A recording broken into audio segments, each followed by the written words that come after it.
Yes, a warm welcome from my side too to the panel Breaking the Mold, Working Differently, ladies and gentlemen. Let us straight dive into the topic. African airlines have done it all, from restructuring to strategic reviews. But what we would like to share today with you is how do other players, outsiders, look at the aviation landscape and what they propose as the way forward. How to make things differently. Let me give you a quick intro into the topic from my side. So international stakeholders continuously introduce innovative strategies, processes and tools to keep up with the competitive environment. Just to give you a few examples of the ones mentioned here in more detail. For example, JetBlue Airways, what makes them special? J.D. Power and Associates has ranked JetBlue tops in customer satisfaction for a North American low-cost carrier for more than a decade, scoring the airline high on its aircraft and in-flight services. Passengers love the New York-based airline personnel's entertainment system, free Wi-Fi on selected flights, unlimited snacks, and they even have a so-called JetPaw program for Fury guests. Another good example would be Southwest. They're focusing on their employees' well-being satisfaction, and they consistently have been defining the odds with the consistently friendly crew and positive passenger experience that often results in viral videos. You might have seen some on YouTube.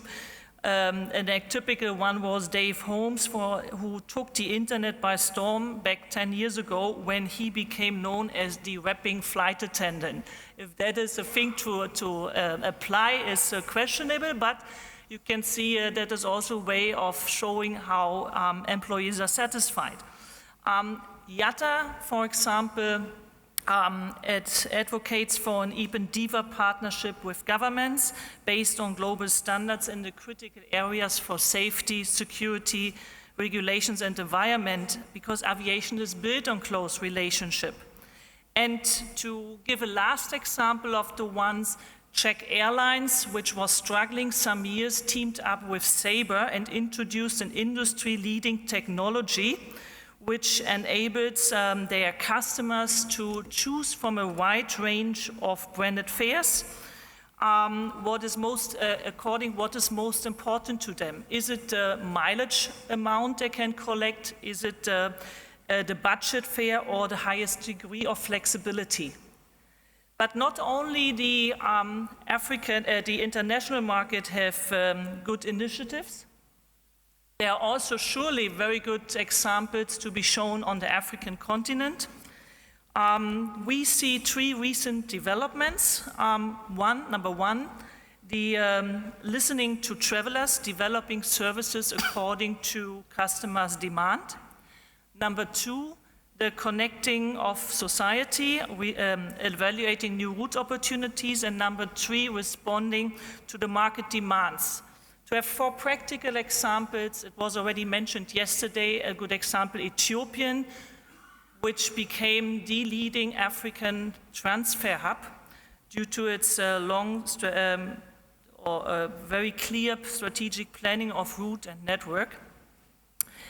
When it comes to better connectivity, AXA, the South African airport company, is a good example because they teamed up with all the major airports, with the region's development board, SA Tourism and the private sector to clearly define and verify what are the routes to develop to make South Africa the destination and to strengthen the economic development.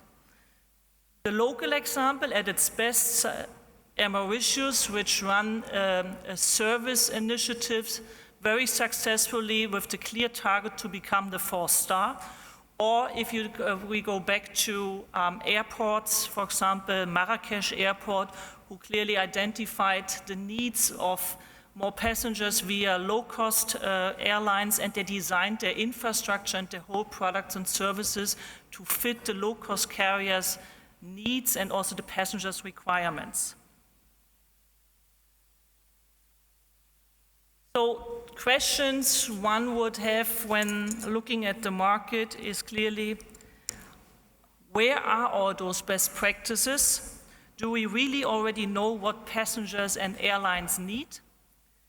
Can something be done differently in business planning and forecasting?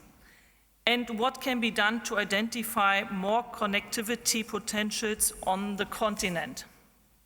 And that can be best answered with my panelist team coming from successful companies working on the continent successfully for years. And I would like to raise some questions to